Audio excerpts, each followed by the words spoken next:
ଯାଇଥିଲି ଶଳା ତୋଟା ଆଡେ ଝାଡା ଟିକେ ଶଳା ଏଠି ଆମ ଗାଁ ଝିଅ ଆଉ ଶଳା କୋଉଠିକା ଗାଁ ପୁଅ କେହି ଗୋଟେ ଆସିଛନ୍ତି ବେ ଆସନ୍ତି କା ଶଳା ଯିବା ଚାଲ ବେ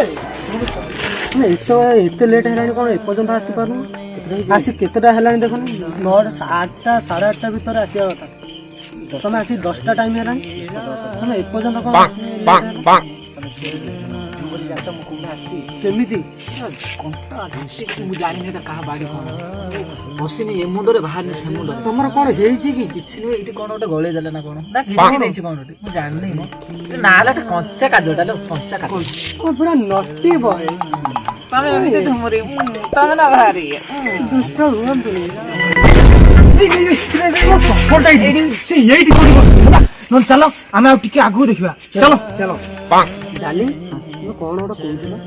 ଛୁଆ ପିଲା ସେ ଜାଣିଛ କଣ ସେ ମୁଁ ଗୋଟେ ମେଡିସିନ ଦୋକାନ ଦେଇଛି ଯାହାର ଛୁଆ ପିଲା ନ ହଉଛି ଯାହାର ପୁଅ ଦରକାର ତାକୁ ଝିଅ ଦଉଛି ଯାହାର ଝିଅ ଦରକାର ତାକୁ ପୁଅ ଦଉଛି ଆଉ ଯାହାର କିଛି ନ ଦରକାର ତାକୁ ହିଞ୍ଜଡା ଦେଇ ଦଉଛି ଛକା ଦେଇ ଦଉଛି ବୋଉ ତ କହୁଥିଲେ ଜବ୍ ନା ଜବ୍ ଇଏ ମେଡିସିନ ରେ ବା ବେଶୀ ପଇସା ବୋଉ ସିନା ସେଇଟା ଏଇଟା ଆମର ଏଟା କଣ କି ଆମର ଏଟା କଳା ଧନ ନୁହେଁ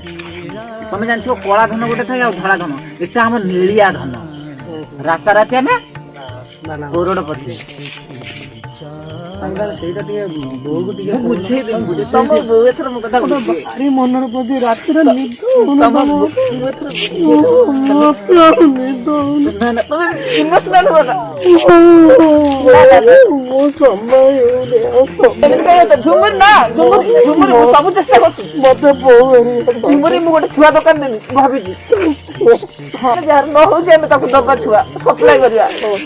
ଏ ଏରିଆରୁ ସେ ଏରିଆକୁ ଛୁଆ ସପ୍ଲାଏ କରିବା ବଡ ଛୁଆ ସପ୍ଲାଇ କରିବା ଧୈର୍ଯ୍ୟ ଧର ମୁଁ ଦିନରେ 1200 ଛୁଆ କରିବି ଆଉ 1300 ଛୁଆର ନାଁ ରଖିବି ମୁଁ ଦୋକାନ ଦେଲିନି ଛୁଆ ଦୋକାନ ଯାହା ନେବି ଏଇଟା ବଜାରରେ ହିଟ୍ ହବ ମତେ ଲାଗୁଛି ମାଳତୀ ଝୁନୁ ମୁଁ ବେଳେ ବେଳେ ତମ ନାଁ ଭୁଲି ଯାଉଛି ତମ ମା ନାଁ ମୋ ପେଟରେ ପଶି ଯାଉଛି ଝୁନୁ ତମ ମା ମାଳତୀ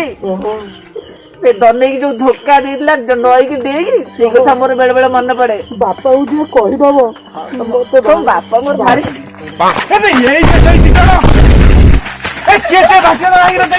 କିଏ ସେ ମୋ ନାନୀ